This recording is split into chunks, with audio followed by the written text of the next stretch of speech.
Hello and welcome to Creating a Common Language for Event Design with Ruud Janssen, this episode of the Event Manager podcast. Ruud Janssen is the founder and managing partner of the Event Design Collective. On this episode, we talk about why designing time is essential to event design. We talk about how music and business models inspired the event canvas methodology. We talk about how a common frustration led to a side project that led to a thriving startup. We talk about how structure enables language that powers conversations about event design. We talk about the many challenges of planning for behavior change, and we talk about why successful events may still benefit from design thinking. We also talk about how restrictions can aid event design, and why creating multiple event design prototypes has many advantages. And we end by talking about what the future holds for event design, and particularly for the Event Design Collective. I hope you enjoy this podcast, and don't forget to subscribe to it and leave a review and even a comment if you like, wherever you get your podcasts.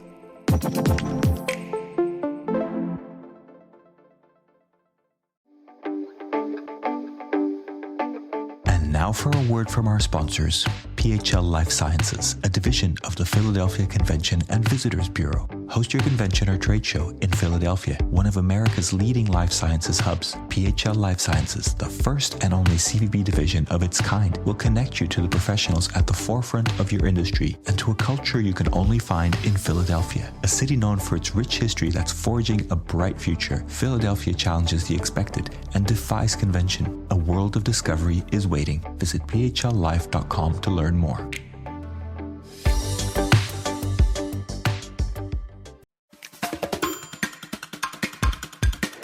Hello, welcome to the Event Manager podcast. I'm Miguel Neves, the editor-in-chief of EventMB. I'm joined by our deputy editor, Dylan Monorchio, and our guest today is Ruud Janssen.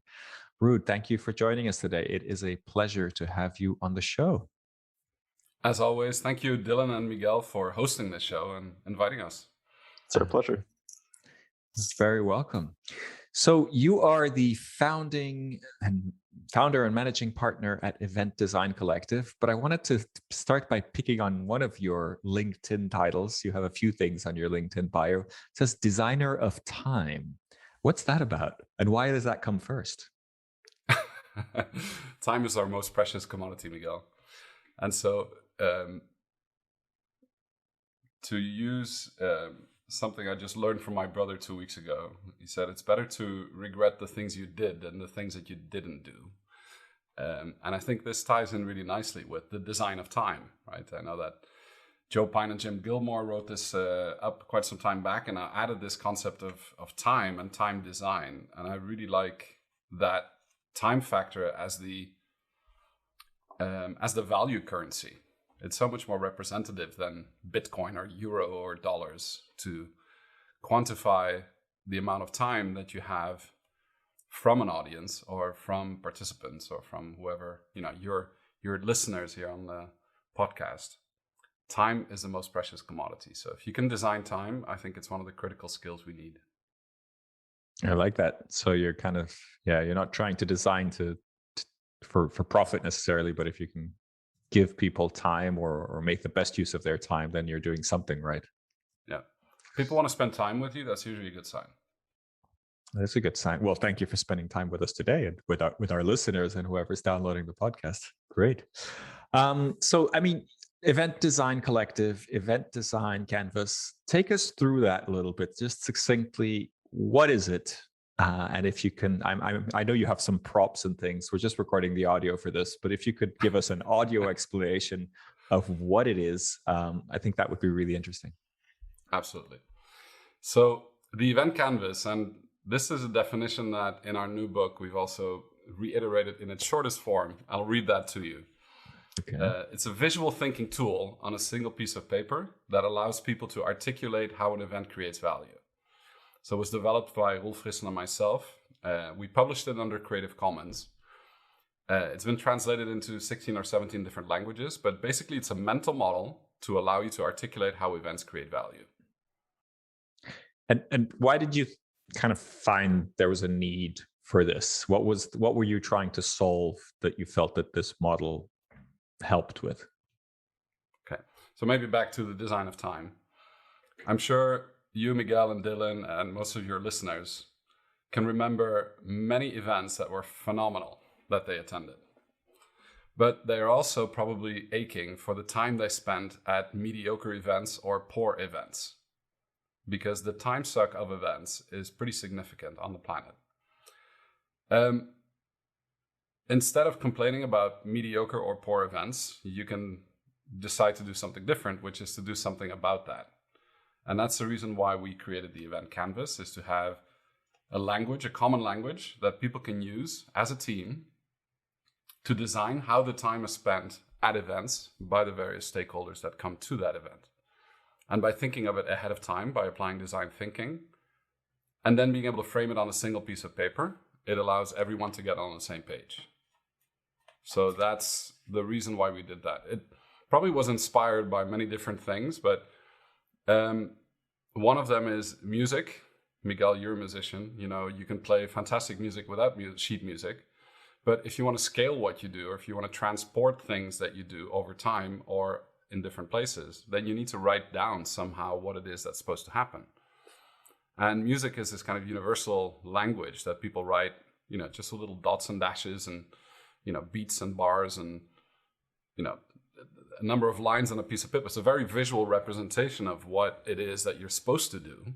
Now, will it sound exactly the same when two different musicians played in two different parts of the world? Maybe even using two different instruments? It might not. But the story and the intent of what it tells is really what's being transplanted onto the paper in order to then be able to be replicated at either another time or another place or by another set of people. And I think this was very inspiring. The other thing that inspired us was the business model canvas that we ran into.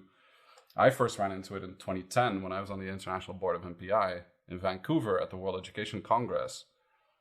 And we came across one of the first iterations that Alex Osterwalder made, which we used in practice to look at the business model of chapters and study that closer and how businesses create value.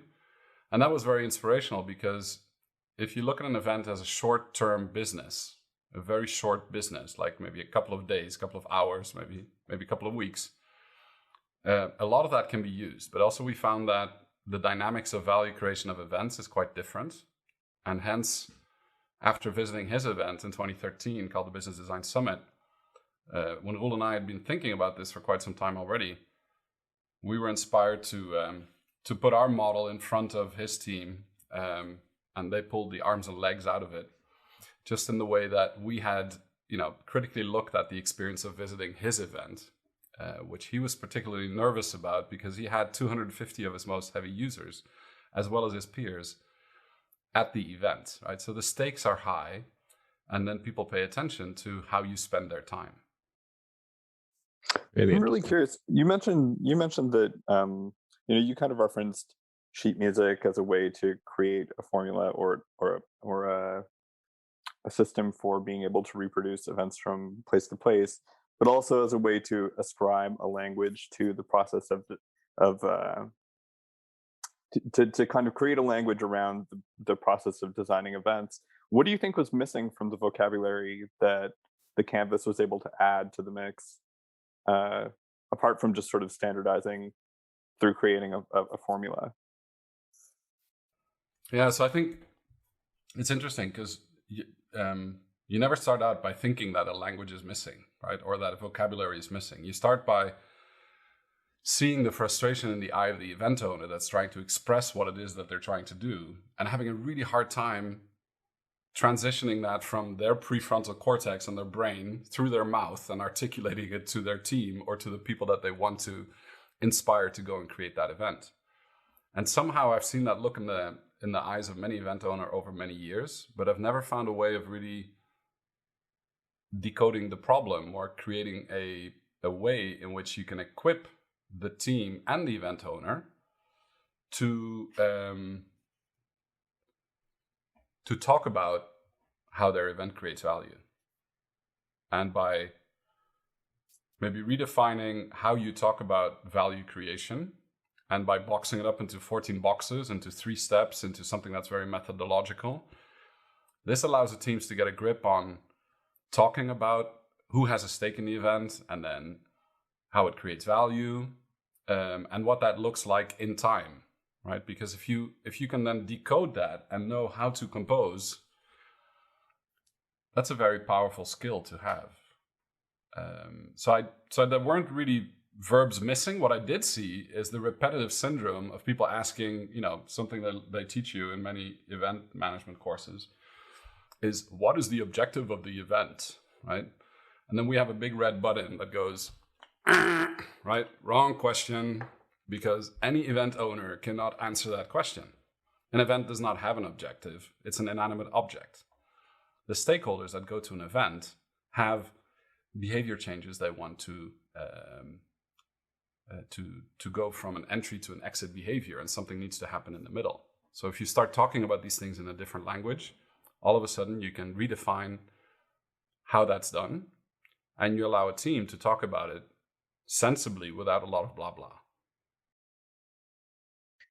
So I think it's really interesting that the canvas. You're saying the canvas allows people to structure their thinking around an event, which I think makes a lot of sense. And I like to say, it's not rocket science, but it is quite complex to put on an event when you have different stakeholders and different things happening. So, but what I also hear you say is it behaves like sheet music, in the sense that if you're trained, I assume, and you look at a plan created on an event canvas, then someone else who's trained can quickly look at it and, I guess, not play along, but understand what's happening and see what's good, what's bad, or almost imagine the event taking place based on what they're seeing. Is that what you're saying? Yeah, and I think the other thing that I've learned is that if you cannot see what it's supposed to look like, you can't really make it happen systematically, right? So let me give you this example. Last week, I spent a week in Arosa in the Swiss Alps playing Alphorn with my dad and 47 other Alphorn players. Now, the Alphorn only has 16 notes, 1/6, right? It's very few. As a guitar player, Miguel, you know that you had a choice of chromatics and multiple scales and multiple octaves. That's very limited. The interesting thing about every note is that it has a natural resonance. And so if you cannot picture and hear the sound of the note that you want to produce in your head before blowing into the horn, the note will not come out properly the other end of the 3.20 meter piece of wood. Which means that if you have 47 people doing that, and you have a composition in three the first, a second, and a third voice that together orchestrate sound with natural resonances, everybody in that group has to be able to, even when you read the music, you have to kind of hear the sound in your head, and you have to picture what the sound, what it sounds like when it's finished and all of the elements are together. Now, at first, it's really hard to do that just for your horn in your tone of voice, right? So in let's say you play the bass, and you have to picture the notes, and you have to play them in the right order and sequence, in the right duration, with the right breaks in between. That's one difficulty level. Second one is when you add a second voice or a third voice, or then you have the person that composes the music, or the person that directs the group of people that interpret the notes that are written on the piece of paper. And I think this is exactly like you said, Miguel. You can make phenomenal music without sheet music, and people have done so for many ages. And there's fantastic events that get made and delivered without ever looking at an event canvas or even knowing that it exists. But if you want to do it systematically and replicably and be able to read and see what the future can look like in time, this is one tool that you can use to kind of picture that and picture a future state, because that's the one unique trait that we have as humans is, our prefrontal cortexes can imagine what happens in the future. If I do this now, then that will be the likely result. And as a group of people, if you orchestrate that properly, groups of people can change behavior in desired direction of change, providing you have the right triggers and experiences lined up to convert into an instructional design that then delivers that respective learning, right? And I think this is, it might sound complex, but it's actually super simple. But like most things in life, making something simple is not easy. But you have to really roll yourself in the problem first. And this is the whole, aspect of design thinking, You have to fall in love with the problem first before you try to come up with solutions or prototypes. And so we spend a lot of time in the problem ahead of time, asking a lot of questions systematically, right, in 3 steps. So first we try to figure out who's it for, who are the stakeholders, because every stakeholder might have a different need, and you need to focus on just one at a time, because it's impossible to do like multiple stakeholders in your head at the same time. It becomes spaghetti very quickly. Then what you figure out is what's the change, like what's the behavior change you're looking for, what are they expecting, what are the pains, what are the gains, what are the levels of satisfaction when they walk away from the event, and what's the entry and exit behaviors. So the change is like one of the core things. But just having the change doesn't give you enough. You need the second part, which is the frame, which is all the design restrictions. Let's say there's budgetary restrictions or time restrictions or jobs to be done or promises. There's all sorts of things that you put into 6 different cubicles. And all of these cubicles take about 1 minute to 2 for a team of people to come up with the answers, which you then validate with the stakeholders. And then the last part, once you have the change in the frame, is the prototype.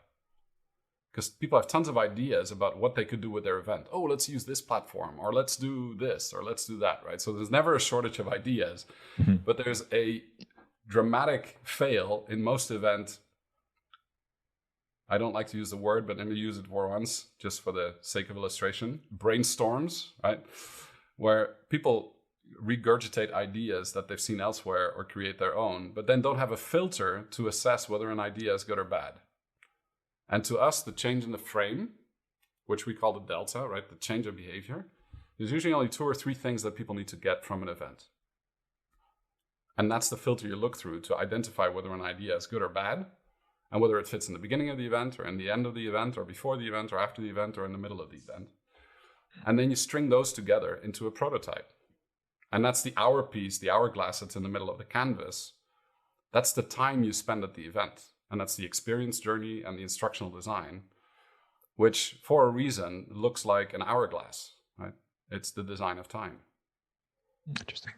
Could you expand a little bit on how you kind of test this with the stakeholders, or how you sense check this? Because I get the feeling you could come up with a million different ideas and assumptions about what stakeholders are looking for. And I like what you're talking about in terms of change or behavior change. But I also have this feeling that I don't know how many people go to events or went to in-person events with the desire for behavior change. I think a lot of people have a kind of pattern that they do, right? They just kind of show up and there's events that they go to. But how do you then sense check this with the stakeholders? Yeah, good, great question. And at first, this was kind of where we stumbled in our first design of the event canvas, I guess, is because when you empathize with a group of people on behalf of someone else, how do you know that you're right or wrong? What we found is that if you have a group of, let's say, 7 people with diverse backgrounds, with diverse educations, with diverse levels of experience, whatever it might be, and you get them to think together, the power of their knowledge is not just the addition of the 7, but it's exponential, right? So the accuracy of what comes out is much higher. It still might be only 80% correct.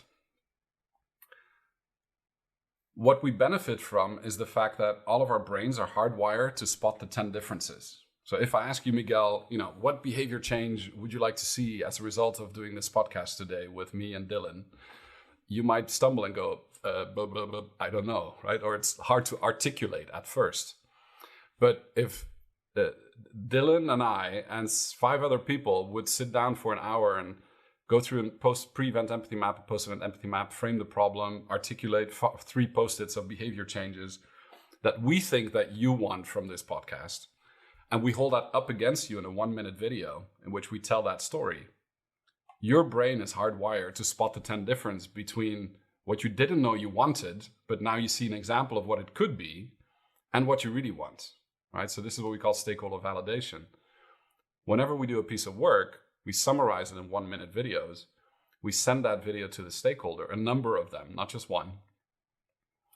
They critique it or fine-tune it because they go, oh, it's really good you thought of that, and this is great, and I didn't think of this, but this is very important to me, right? but you miss this thing and this thing. So they will fill in the blanks for you, and then your accuracy level goes up dramatically. It still might not be 100% because you're looking at a small sample group of people from that total group. But this is how you get much closer to the truth without having the workload on the shoulders of your stakeholder, but on the empathy powers of the team that's designing. And this is where if the design team spends 1% of the total event time, that's kind of the formula we use. So let's say your event has 100 people going to it for 5 hours. That's 500 man hours, women hours. You divide it by human hours or 100 hours. Human hours, yeah. You divide it by 100 to get the 1%, right? So would it make sense to spend 5 hours in a small design team together to think about how to spend the 500 human hours of those people going to that event and not wasting 1 minute of it? And I think anybody in their right mind wouldn't want to take the risk not to do it, because events are, they build your reputation, your brand, they cost tons of money.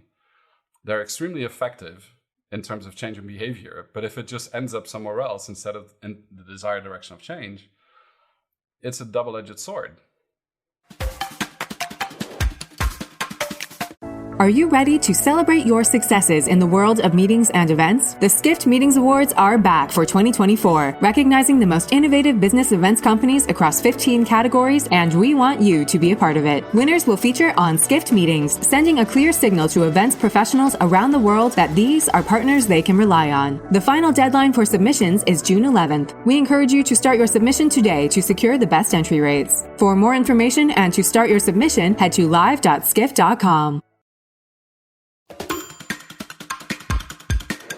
So I'm curious about the event canvas methodology. It sounds complete. It sounds complex in some senses, but also uncomplicated, or it helps you get to simple where you want to get towards, when you use it. Does it really apply to any type of event, or, are there events that don't work with it, or they're too complicated, or do you find that it works across the board? We have yet to come across an event where it doesn't work.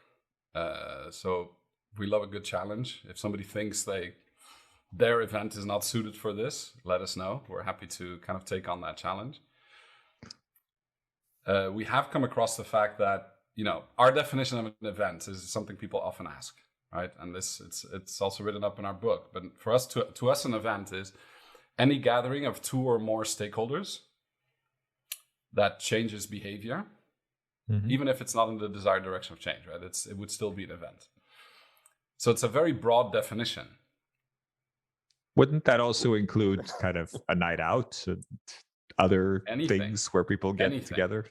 Okay. I was going to say, surely that definition also includes events that are too simple or small enough that it wouldn't merit spending 5 hours trying to figure out how each stakeholder's behavior could be improved or changed. But Dylan, let me challenge that thinking, because 1% of the total event time. Let's say if Ruud and I go into a conversation with somebody that wants to have event design, or might not want to have it, but wants to have a conversation with us. If that conversation is 1 hour, let's say it's planned for that. If we just sit in the car and go to that meeting, in the good old days when we would still go to face-to-face meetings, or even when we do them online on Zoom, we tend to spend 1% asking each other, what is the desired exit behavior for us and for the other stakeholder? So we kind of set a perimeter of what's our expectation of that one conversation? What's the iteration of change we can expect from spending 1 hour with that person? And then we kind of write that down or anchor it in our memory, so that afterwards, when we drive back and we have the same conversation and we ask ourselves, how did that go, right? Our expectations were set before we actually had the conversation, because if it went really well, afterwards you're going to think, oh, we could have done much better, right? Or you then relate it to what you thought and expected before the event. And that's almost like a micro event design just for that 1 hour conversation. But aren't there events that... Oh, sorry. No, go ahead. I was going to say, aren't there events that are so formulaic that planners have done, 100 of already, the same stakeholders derive a lot of value from them, and they've kind of nailed the process down. So surely there are events that are templated enough for which there's enough of a precedent that it doesn't really merit like revisiting the event design from a high level perspective in order to be able to assess the stakeholder, takeaways or the ROI for every individual stakeholder, and then go through the process of contacting them and setting the benchmark. And like surely there are some events for some planning teams that for which it doesn't really make sense because they've already done this event 50 times and they know what to expect out of it. Yeah. And I like the Dutchness of your question, Dylan. It's a very direct question.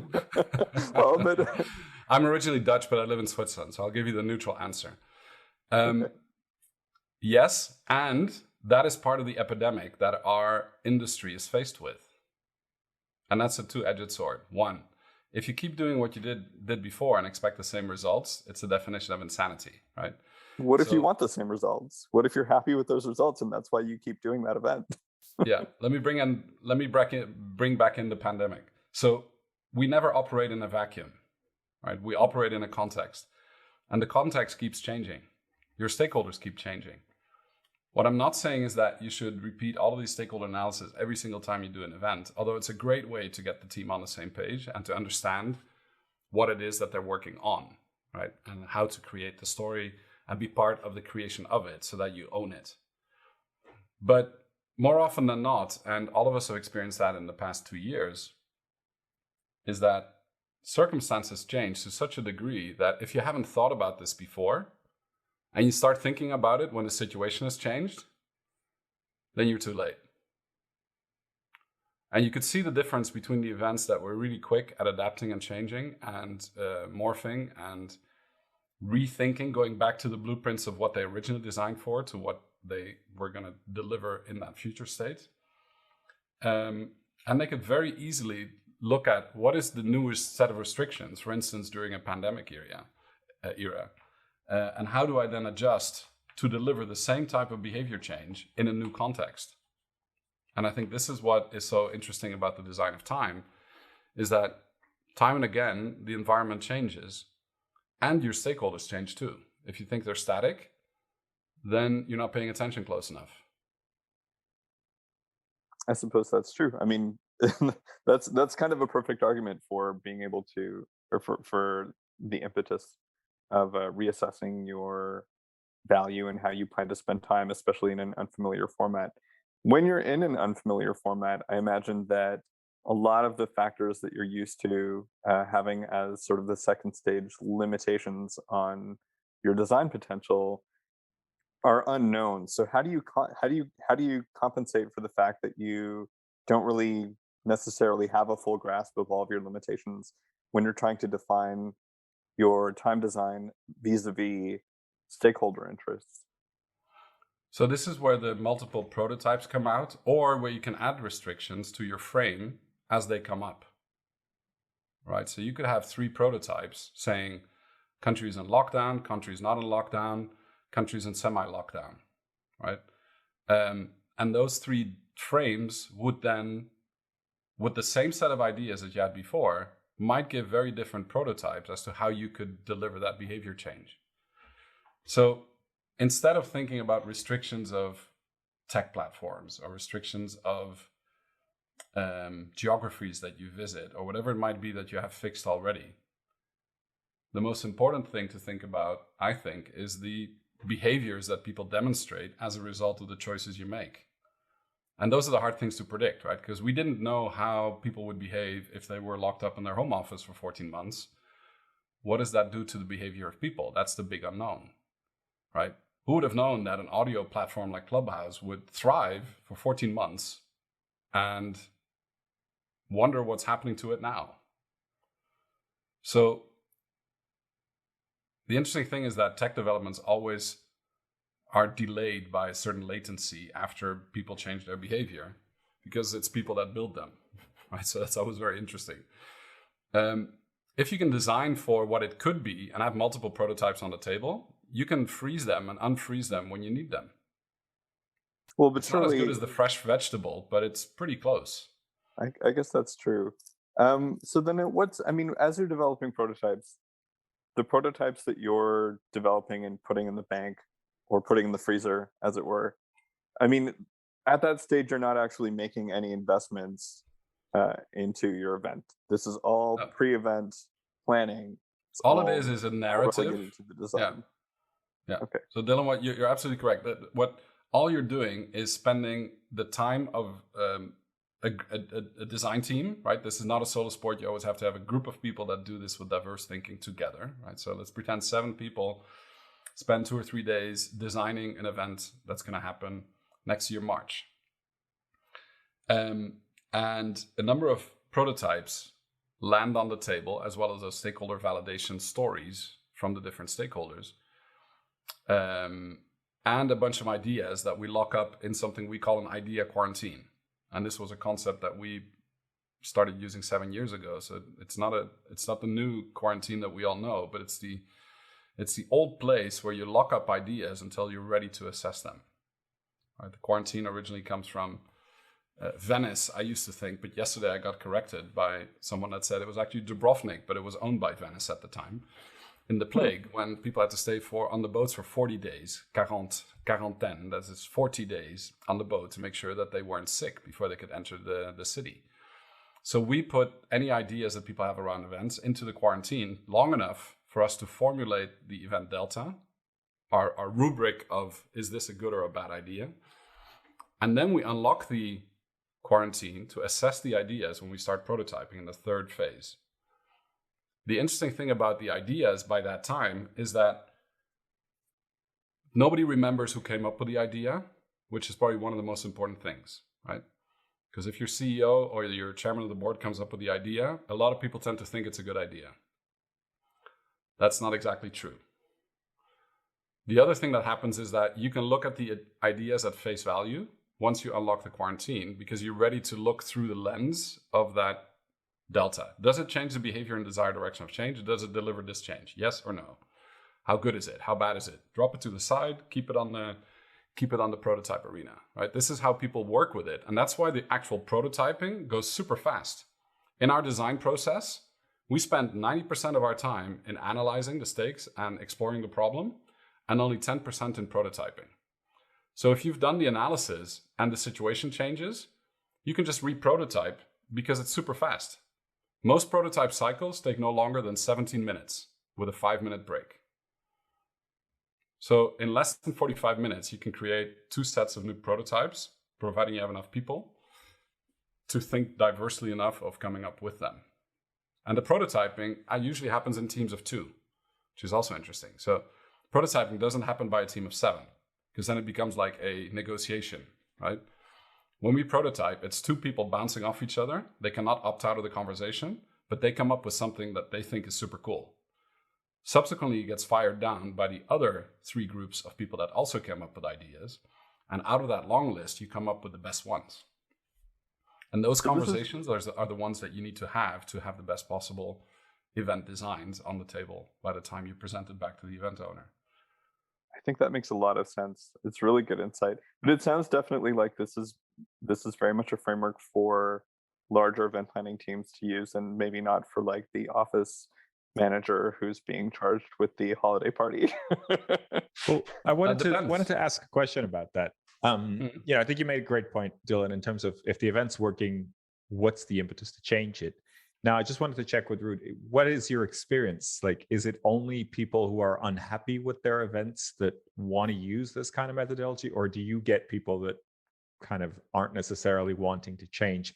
I guess that would only really work if they're part of a larger team and somebody says, like, we need to do something new here. But do you get people that are kind of like, I don't want to change. I think my design is great. Why would I want to change it? And does it help kind of decode that and maybe find some gaps in that thinking? Yeah. And I think that's we didn't have the answer to that question, and I still think we don't. We do have a set of experiences over the last 7 years that we can rely on, right? And what we notice is that most event owners are faced with that need of change and are frustrated by understanding how to implement that with their events, right? That's one thing that we see. We also see people that are extremely successful with their event, or were very successful with their event, but they didn't necessarily know what they were doing right, which is a good problem to have, but it's also pretty scary if you're responsible for that, right? So if something works really well, but you don't know what you're doing well, that's another way of like wanting to decode or, trace the DNA of what you're doing in order to know what you're then needing to replicate. Or if you look at it in the future, you know what you did then and you know what you're doing differently today. So one of the most common exercises, we just did one yesterday with an organization here in Basel, the DIA. They've been doing an event for 33 years. It's very successful. But just looking back at 33 years of event and figuring out what were the highlights, lowlights, what do we remember from this event is a super powerful mechanism to spark the thinking of the team as to what happened in the past. Because no event is consistently perfect all the time, or no event is consistently bad all the time. What happens is the context changes, right? Your event might be perfect. All of a sudden you get a change of a CEO and a new CEO comes in and says, what's that budget line item that says dollars, right? What would happen if we stopped doing that? Because that's always an option. That's always a prototype that's on the table. If you then cannot articulate what behavior will not get changed if you stop doing that event, then you're still lost for words. And however good your event team is, or however fantastic the results were, if you cannot articulate the opposite truth of stopping the event and what it won't deliver if you don't do it, you have no argument at the C table, right? So for all those people that want to have a seat at the C table, give up. Forget about it. It's useless. You don't want a seat at the C table. What you want is to be a trusted advisor to the people at the C table so that when the rubber hits the road or when they have a change in their head and they need to figure out how to do that, then they ask you and your team to step forward and to listen to their challenge and to then design potential solutions as to how you could crack that challenge. So those are two very different concepts of the way that we think events create value and the way we want to be seen as people in the events industry. We tend to, as we progress the thinking and the experience in this, what you want to be is a trusted advisor to those people. Look at them at eye level, be respected for what you do. And when they have a big chunk of change that they need to design for and they don't know how to do it or how to get it across, that's when they tap you on the shoulder and ask your team to come in, not just you. I think that's really interesting in the sense of you sort of using this to protect your budget as well. Saying, I need to make sure that I can prove that the money we're spending on hospitality, the money that we're spending on, an incentive program, or the money that we're spending on anything makes sense. And if you can prove by the design or kind of at least illustrate that with the design, then you stand a better chance of protecting that budget. Yeah, that sounds very defensive, Miguel. I like to think more of the offensive thing, right? So, if you're in defense mode, it's too late already, usually. If you're at the C table with a defense mechanism, you're in trouble, right? You've raised a great point, because if you're sitting at the C table and you get asked about a specific budget line item, it's not always easy to explain why that's worth what it is, right? And you kind of but imagine that you then hold up a narrative, right? Or hold up a story, or you have the story in your head, better yet, which is what most people that have done the design, they've memorized what it is and how it creates value. And they can articulate that in 60 seconds, then there is no counter argument, right? And here are 3 other prototypes in which we could do it. And always one of the prototypes is, let's not do the event. And then you can articulate what behavior will not get changed if you don't do the event. If more people were equipped with this skill, they would not kind of live in fear. And, whenever the phone rings or an email comes in or a Zoom call is requested by a senior leader to talk about an event, they should be seen as a trusted advisor and not as the boxing glove, that needs to hit the wall, right? That's not your role. Mm-hmm. But if you're not in that zone of being able to understand how your events are the pivotal moments of change over time and how they create value for the organization to achieve its mission, then you haven't done your homework. Well, but to that point, one of the biggest, you mentioned that one of the impetuses for doing this is contextual change. One of the biggest contextual changes we've witnessed, certainly in the last 10 years, has been the pandemic, the move to virtual, it being an unfamiliar format with an uncertain ROI.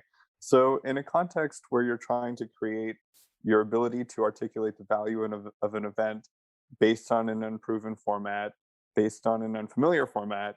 I mean, you can do your homework, but if there haven't been many litmus tests and there hasn't been a lot in the way of paradigms to follow or to measure against, in some ways you're prototyping based on a lack of precedence.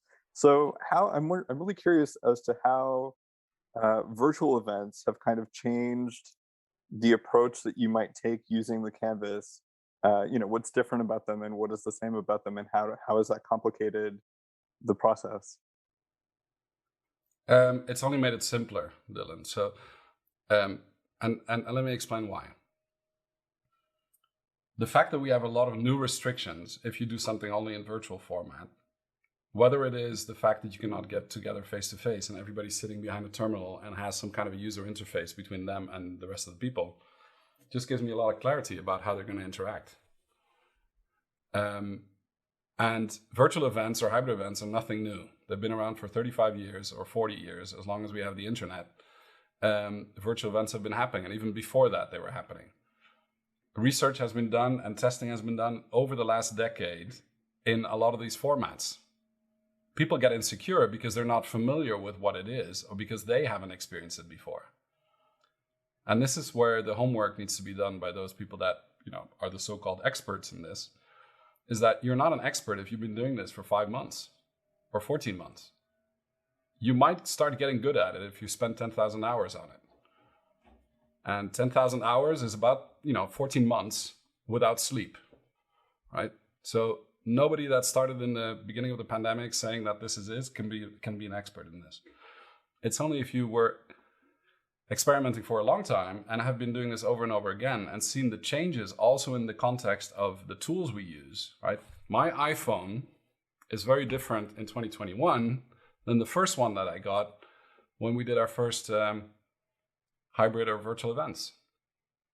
Yeah, but I think most people are in that category of people who don't have a lot of experience with it, right? I mean, they may have in some marginal way existed beyond the pandemic, but the pandemic has completely revolutionized the technology available for doing hybrid events and virtual events. So to say that there's a significant paradigm to follow, I mean, it sounds like we're both kind of circling and landing on the same point, which is that the game now is much different than it was before the pandemic. So but Dylan, this is not only because of the technology, but it's the users of the technology that have changed much quicker than before, right? So I think what I'm very encouraged by is the fact that, before 2020, getting a speaker, getting a participant, getting someone to even, pay a little bit of attention to wanting to learn how to use Zoom or just, be connected from geographically dispersed teams was a huge time suck to teach people how to do that, right? So their digital dexterity was poor at best. I think we've seen an enormous boost of the digital dexterity of the whole human population, or at least the one half that's connected to the internet, and how they can use these tools. So I think this has made the use of these online platforms and tools and technologies, that's taken away one of the biggest hurdles. The hurdles are the people. The technology is just part of the problem, that it might not be perfect or it might not be perfect all the time. But the users that are behind the buttons are usually the ones that are the least proficient and the ones that are causing most of the problems. Right? So the human error in using online events or virtual events or hybrid events, we were experimenting with it yesterday. We had 8 people live in a room in Basel, 4 people online in 4 different countries, different time zones. And we let them experience what 4 different qualities of audio do to you if you sustain it for an hour. We let them experience what it is to work with 1 camera points or 4 camera points and being able to switch it yourself or not switch it yourself. We were able to experience what it's like to use collaborative tools where we all work online and we transition, paper Post-its very quickly into digital ones by scanning them and adding them and including them in the conversations versus just having people do it into disparate teams. So you have to practice these skills, and that's the, digital analog dexterity that we have to practice ourselves. That's what we have to build. Practice makes perfect. Now, I think this is really interesting. I wanted to make sure that we also touched on your plans and your expansion. We touched on the canvas and how it works quite a bit. But I know that you also do courses, you do several levels of courses, and you also do a course specifically for virtual events. So I just wanted to, if you could explain how that works, all the different, how the courses work and how it all comes together, and how the virtual version is different, I think would be really interesting to understand. And is that, if I'm really keen to now plan great hybrid events, is that what I should aim for? I think personally experiencing good iterations or advanced iterations, I think is part of the skill or part of the experience I would encourage anyone to do. We've been doing the Event Design Certificate Program. No, let's go back to the beginning. So if you want to learn more about how this works and the Event Canvas we started talking about, you can download that under eventcanvas.org under Creative Commons. You can go and use it and share it with your teams. Again, it's in 16 languages, and some instructions follow once you download it, including the first 100 pages of the Event Design Handbook, which is a book that we published in 2016. And that book, the first 100 pages kind of explain the workings of the canvas, and the next 100 pages kind of give a lot of examples on how it's used in application. For that, you would need to get the book. That book is about the language of event design and the process of event design. Now, not all people get geeky about process, but if you do get geeky about process, the Event Design Certificate Program is made it's now in 5 levels. Level 1 is kind of a 1-day program. Level 2 is 2 days. Level 3 is 3 days plus 6 months. And the 3rd level allows you to become a certified event designer. And it's actually where every participant brings a design project. We select one of them, and during the 3 days, we crack that design challenge. And then people get 6 months. They get coached to actually go back to their own teams and apply the methodology, which is all written up in a facilitation kit and things that they get as part of the course. And they use tools like Mural and Zoom, obviously, and collaborative tools to go and design with their teams and then submit it back for peer review. If that's done successfully, they become a certified event designer. Then you master the process of facilitating a group of people through design. After that level, we have something called CED+, which is for people that want to become really proficient online facilitators of event design.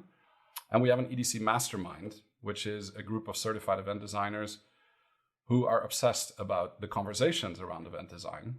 And in the last year, we wrote a book called Design to Change. It's our 2nd book that Rolf Frisse and Dennis Luijer and myself wrote with the help of Paul Rulkens, where we really focus on the conversations you have around event design. Right, so that book opens with a one-liner that says, "A good conversation can shift the direction of change forever. Would you leave it to chance?" Right, so it's really about how to have the conversation with people that are outcome-driven and don't care about process, or understanding the difference between the two. Because that's one of the common mistakes that we've seen, is that we've really taught people how to be really good at the process and design really good events, but then they didn't know how to address that in their organizations. And that's the reason why we took the COVID period to write this book. So we have a good souvenir from a very exceptional period in time. So we hope that's time well invested. We validated that with our masterminds. It also has an audiobook that Anthony Vade created for us. It has an augmented reality layer, and it comes with an ebook as well and an online platform. So it's kind of like a omni-channel conversation that happens, including a podcast series. So it's an ecosystem. It's not just a book. It's an ecosystem. Yeah. So that's great. I mean, you have a canvas that you took a long time to develop. You offer that for free, Creative Commons license. So anybody who's interested in exploring this topic can go and explore that and try to use it themselves and figure it out for themselves. And you give them a sort of level of instructions. Then you have your multiple levels of training, right? Which sort of conclude with this kind of higher end and more kind of developed training. And now you have a 2nd book that's really more about the conversation. Yeah. What's next? I mean, there's one very important one I forgot, Miguel, before we get to the what's next.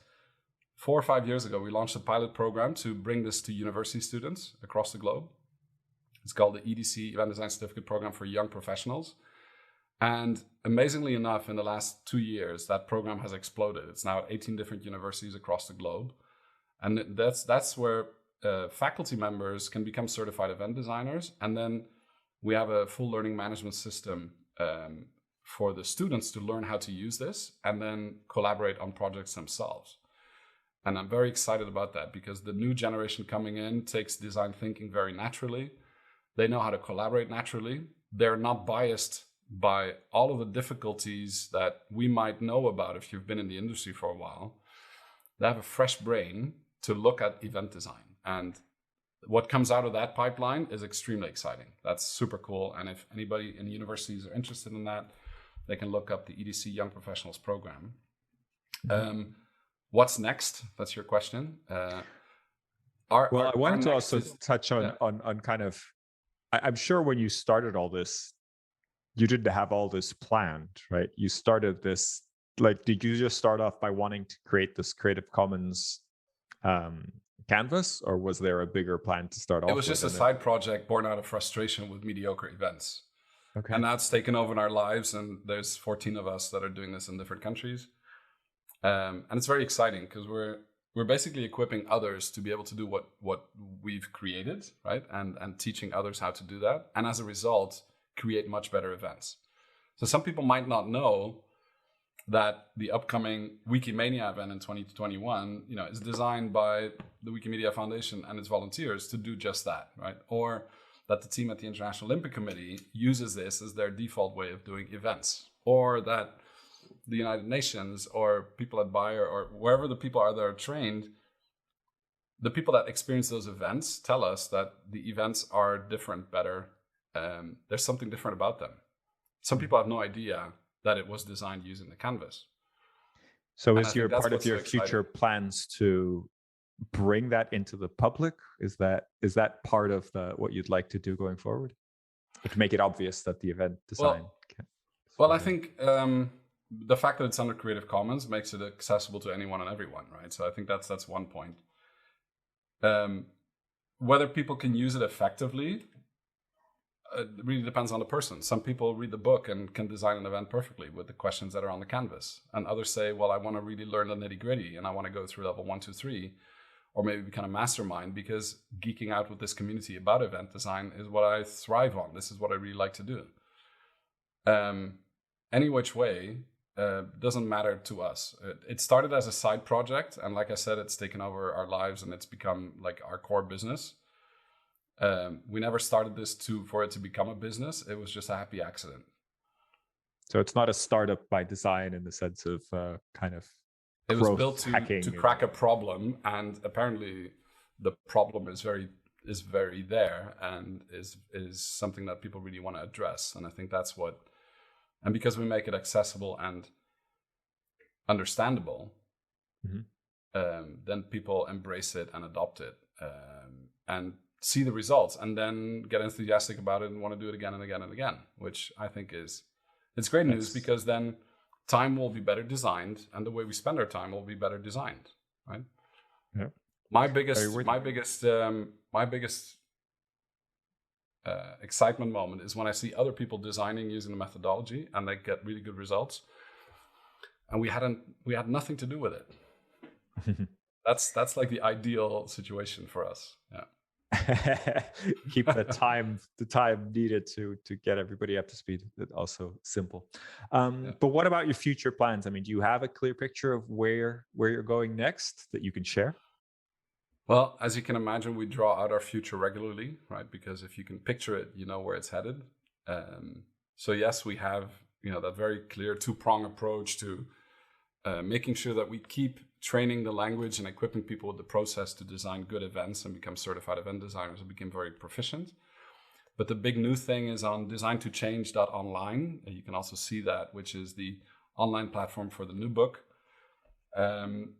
which is all about design to change and elevating your abilities to look and act beyond the now. So I think it's the conversation is more about horizons of change and how to create pivotal moments over time. Events are never the purpose, right? They're just part of a process. When I was standing on top of the mountain last week playing Alphorn with my dad, I had an epiphany when I came back, which is, I just tweeted about it. It's, if you change the frame, you can frame the change, and people don't like change, right? But if you change the frame of whether zoom in, zoom out factor, or whatever the perspective is, or whatever it might be, but if you can change the frame, you can frame the change. And I think what people really crave is the ability to frame the change, because if they don't have a grip on something, they feel uncomfortable and they feel fearful. And a lot of us have experienced that over the last 14 months. So taking a step back and being able to, change the frame and to then frame the change is what Design to Change does. And it's also decoded very, very specifically in how those conversations go and what the questions are to ask from various perspectives.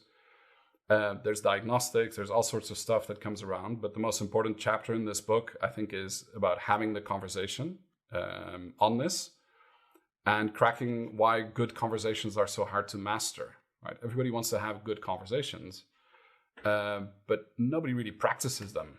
Right? It's kind of like parenthood, Miguel. You know what this is like, right? So my kids are slightly older, right? So my daughter's 22 and my son is 18. But parenting, nobody goes to school for that. There's tons of books written about it, but you find out as you go along. And I think that's the same thing with change. Design to Change. If you change the frame, you can frame the change. And only in hindsight do you understand the pivotal moments of change within the event and in between the events.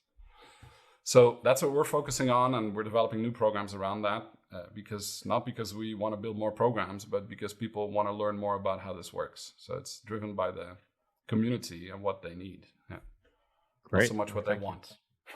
Well, thank you for sharing, and wish you lots of success with that. And I just wanted to ask you one last question before we wrap up. This is what we ask everybody at the end of the podcast, and hopefully it's not catching you by surprise, but we'd love to have a recommendation from you on someone else that we should invite on the podcast. On the podcast? Yes, another guest. Somebody that you would recommend as a guest. Yeah. I would highly recommend to invite our friend Paul Wilkens. Paul Wilkens is our trusted advisor, who allowed us to understand what it means to be a trusted advisor and also practice that with conversations. So if you want a good conversation in the desired direction of change, I could highly recommend Paul Wilkens. Okay, well, I'll ask you for contact details. I have been to a few of Paul's sessions before, so I know Paul. And yep, it would be fascinating to have a conversation with him. Might have to read a few of his books to kind of make sure I know what I'm talking about. He's you don't need to read books. Just have the conversations as you're having right now. And Dylan stuff. And Miguel, I really enjoyed this conversation that we had. So thank you for time well invested. Thank you for sharing your knowledge and your experience with everybody, and hopefully everybody's listening enjoyed that as well. So let's wrap up. Thank you so much, and see you or hear you soon, I guess, or speak soon on the podcast. Hopefully. Take care, everybody. Thank you for listening to this edition of the Event Manager Podcast. Please subscribe and rate the podcast wherever you get your podcasts. For the latest news and the best articles on technology and innovation in the event industry, head over to eventmb.com.